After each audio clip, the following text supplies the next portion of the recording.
বিশেষ করে আপনারা গরু বাজার গেলে অবশ্যই সতর্ক থাকবেন আর থাকবেন, কারণ গরু বেশি মানুষ দেখার কারণে আবার খেপে গিয়েছে। তাও খেপে যাওয়ার ফলে অনেক মানুষ ভয়ে আতঙ্কে পড়েছে, তা দেখতেই পারতেছেন।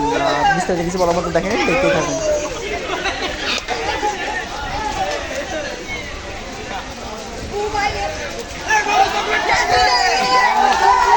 একটুর জন্য বাইকটি বেঁচে গেল, না হলে ওনার পাটাই যেত।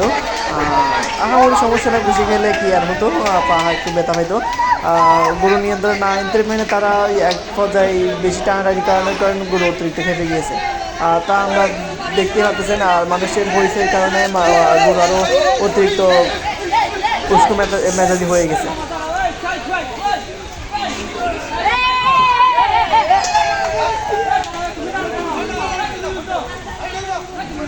কোনো মতে কন্ট্রোলে আনা যাচ্ছে না, আসলে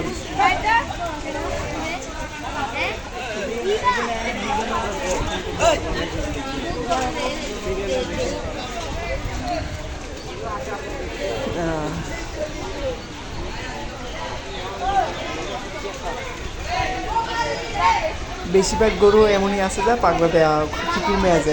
মানুষ উশৃঙ্খল এবং গরুর গায়ে হাত দিয়ে এবং ঠাস ঠাস পিছন দিয়ে মারার কারণে গরু আরও ব্যথা অনুভব করার ফলে গরু আরও অতিরিক্ত খেপে যায়।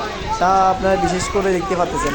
বিশেষ করে দয়া করে মেহরবানি অনুরোধ থাকবে, কেউ অযথা গরুর গায়ে হাত দিয়ে থাপ্পড় অথবা কোনো কিছু মারবেন না।